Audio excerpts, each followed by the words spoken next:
Hey everyone, welcome to the show. So, I have updates to share with you about Donald Trump's polling numbers, consumer confidence, not looking good. So, in regard to polling, it appears to be a mixed bag, but one pollster is telling Trump to pull up before he crashes and burns. And he is the one who would know best because he was Trump's personal pollster in the 2024 election. So here's the deal. I'm going to give you the good, the bad, and the ugly. There was a Reuters Ipsos poll that was conducted from February 13th through the 18th. This included over 4,100 adults throughout the country, so a pretty large sample size compared to others. They were asked about Trump's policies and what he's focused on. And the only one thing that received a majority of support was deportations. 55% of respondents said, yes, I agree with increasing deportations of people who are in the US illegally. So 55%, I mean, yeah, it's a majority, but barely, right? And then even 24% of Democrats agreed with that. 52% of voters as well who are not registered with either party agreed with that. In regard to Musk and Doge, very unpopular with the majority. So 42% support what Elon Musk is doing with the whole Doge boy band. 53% said that they oppose Musk's intervention in the government. Among Democrats, it's only 9% approval, and independents and then other party affiliated voters are only supporting it by 38%. So not good. Of course, Fox viewers have no clue all the damage that he's doing. But 66-year-old Republican man named Gerald Dunn spoke with Reuters, and he said, quote, he's just rushing a little bit, meaning Trump, not Elon Musk. But he was responding in regard to how Elon Musk is pushing all this stuff through on Trump's behalf. So again, he said he's just rushing a little bit. I think the whole thing with the Doge is being rushed a little bit. And then he added, quote, I like what he is doing, but I think a lot of what he says is just BS. When he starts talking about annexing Greenland and annexing Canada, that's just smoke. And then a 49-year-old Republican from Indiana agreed with Dunn, is a guy named Todd Wellman, and he wrote in J.D. Vance in the 2024 election, so he did not vote for Trump, but he still did vote for a Republican. And he told Reuters, quote, I struggle with things like picking a fight with Canada. Why are we picking a fight with Canada? I support the direction in which he's trying to take us, but I don't always support his methods or path in getting us there. As for Trump's Gaza plan, it is wildly unpopular. Only 25% of respondents said, yes, I agree with this. I think we should do this. I'm surprised it's even that high in this poll, but it included 9% of Democrats, surprisingly, and then 19% of the other voters, so independents and Green Party and all that. 50% of Republicans agree with what he wants to do with Gaza, but Trump could propose just about anything with the MAGA base and they'd go along with it, right? I mean, he could say something like, oh, I think we should replace all of your chocolate ice cream with cow dung. We're going to do that. It's going to be fabulous. It's going to be the best chocolate you've ever had, the best ice cream you have ever had. And they'd be like, okay, yum, yum. I want cow dung ice cream. I mean, anyway, Reuters spoke with a New York Republican, a guy named Willard Moore, and they asked about this Gaza plan, and Moore told them, quote, I thought that was a moronic idea because it's infeasible. If you did it, it would cost a lot of money, and at the end, what would you have? Some sort of resort? Like, what good is that for anyone? So there was also in the Ipsos poll a question about renaming the Gulf of Mexico to the Gulf of America. Again, totally unpopular. Among anybody with a functional brain, I should say, of those polled, only 30% said, yes, I like this. Of course, it's all Republicans. This was another partisan divide. 62% of Republicans like it, only 7% of Democrats, and 25% of other voters. I don't have a graphic for this next one, but 65% of respondents dislike the idea of abolishing the Department of Education. So again, wildly unpopular. Donald Trump and Elon Musk had better tread lightly with that one. It wasn't all bad news for Trump, though. Like I mentioned at the beginning, there was this one really great poll for him, which I'm going to explain why it should be completely ignored. This one was conducted by Harvard, Capps, and Harris. It was done on February 19th and 20th. It included over 2,400 registered voters. And Trump's approval rating in this poll was 52%. They also asked about 11 of his policies. And again, deportation of immigrants was the one that had the highest approval rating. This tells you how full of it this poll is. 81% of people that they polled said, oh, I love it. I think we should absolutely deport everyone. So the reason I say it's been proven this poll is a bunch of BS is because even the Harvard Crimson, which is the news outlet for Harvard, their own news source, called out this Harris poll as biased. And this wasn't just now. This isn't like, oh, all of a sudden now because they're saying good things about Trump. This was in March of 2024. So during the Biden presidency, they published an article saying that Harvard should ditch Harris. They should not do any more joint polls with them. And they wrote, quote, "It's no secret that the Harvard-Harris poll is inaccurate and misleading. A number of experts from both sides of the aisle have criticized the survey.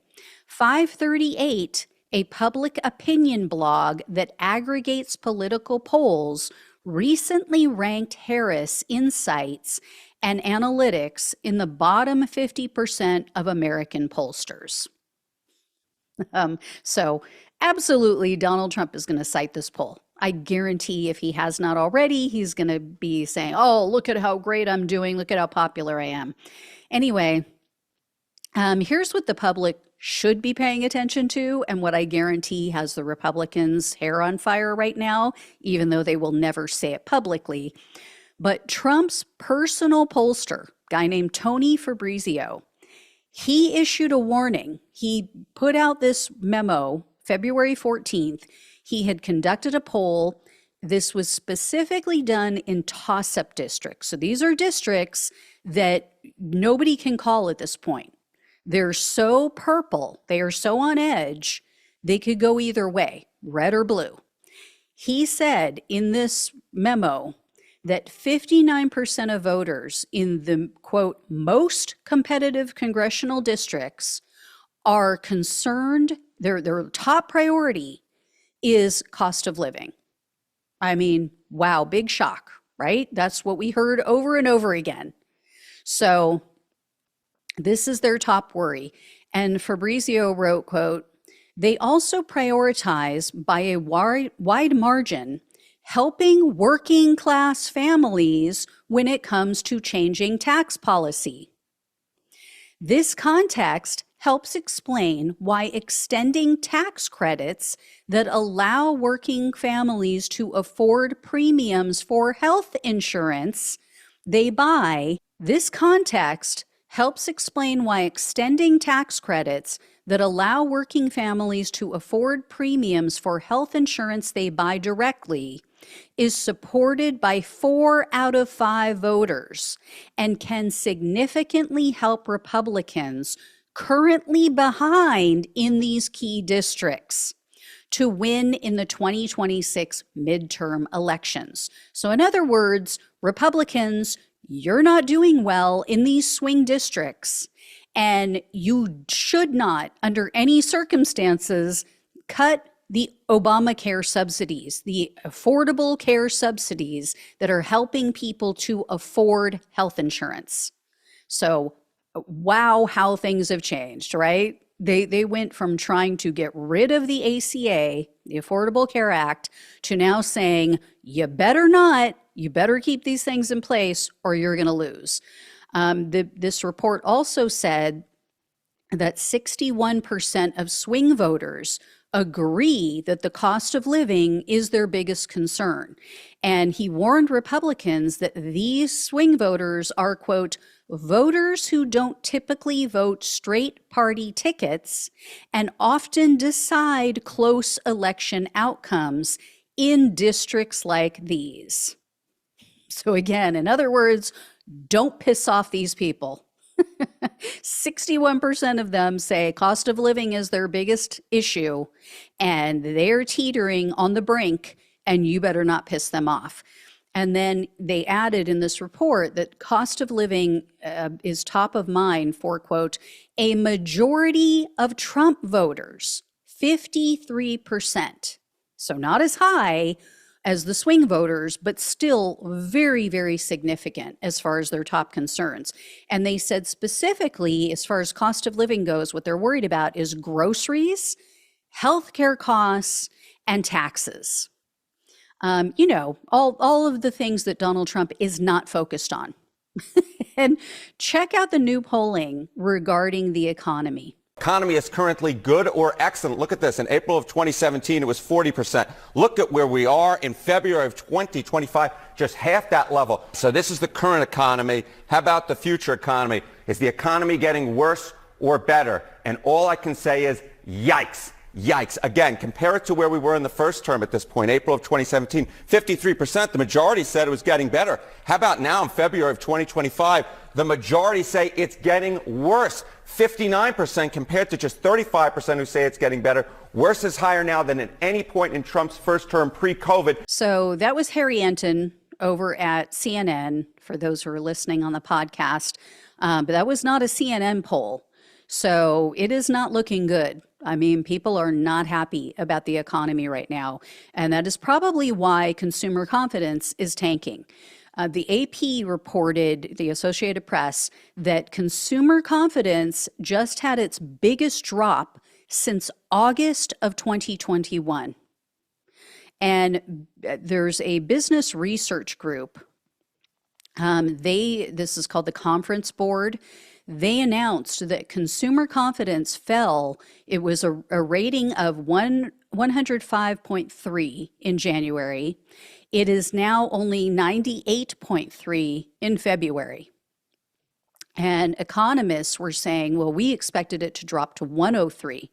So it dropped way lower than what economists were anticipating. So not a good sign. And respondents in this poll, or respondents to this, this request by this group, and to consumer confidence in particular, they cited inflation, trade, and tariff concerns. So that is what is undermining consumer confidence right now. So again, all the things that Donald Trump is either doing wrong or not focused on.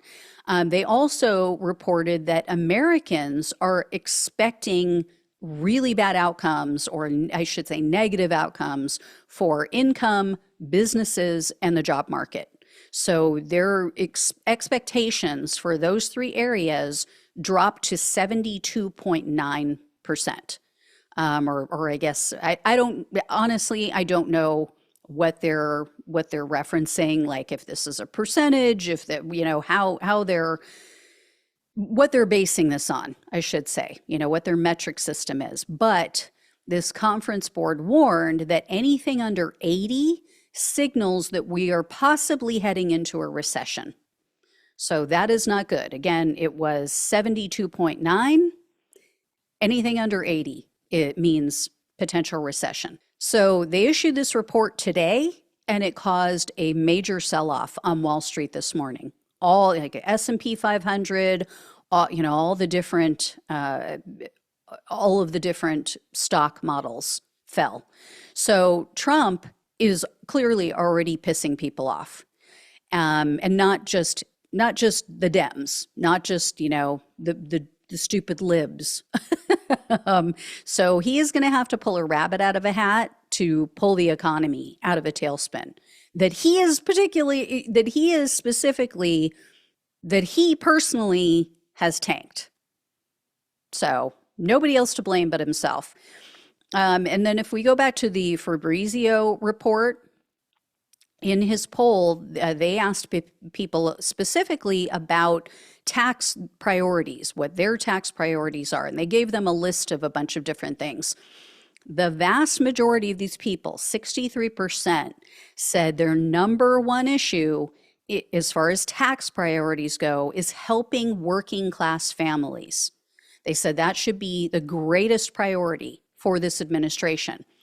No surprise, coming in at the very bottom was helping the highest income earners and helping corporations. It scored 1%. I'm shocked that it scored even 1%. I mean, obviously, there was somebody taking this poll who owns a big corporation. So here's the thing. I mean, number one, obviously, Republicans need to be very wary about this, and just do not mess with this in their upcoming proposed funding proposal, I should say. But it is also incumbent upon Democrats to inform the public about what Republicans want to do with their budget proposal. Because the Republicans right now are trying to continue with this corporate tax giveaway. They want to extend Donald Trump's tax giveaway to the wealthy. And he has approved it. He has given his blessing and said, yes, this is what I want to do.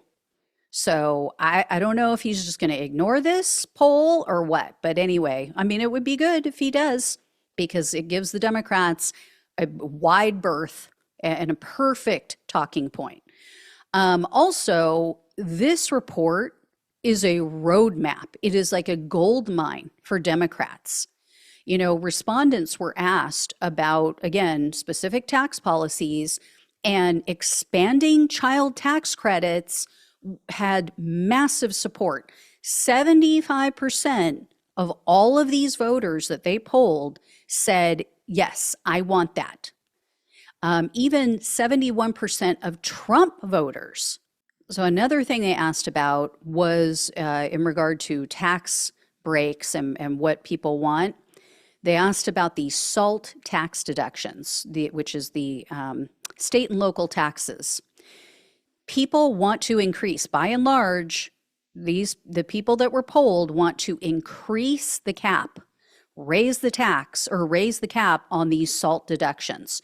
It was very popular even among Trump supporters and Trump voters. So overall, it had 64% approval, and of Trump supporters, it was 57%. So very, very popular. People like this. This proves, too, that Trump voters do not understand what's in Donald Trump's 2017 tax scam. Because when they polled them on two of these separate issues, so they asked them, do you want to extend Donald Trump's 2017 Tax Cuts and Jobs Act? 82% of Trump voters said yes. What they clearly don't understand is, in Donald Trump's bill, in that 2017 tax bill that they passed, they capped SALT deductions. So these two things can't coexist. They are diametrically opposed. You can't say, yes, extend Donald Trump's 2017 tax bill, which caps these SALT deductions where they are at 10%, but then also say, but I want the SALT deductions increased. I mean, so it just shows they don't know what they're talking about. They aren't paying attention. And then they asked about Republican policies like reducing corporate tax, ending electric vehicle tax credits, they were both very unpopular.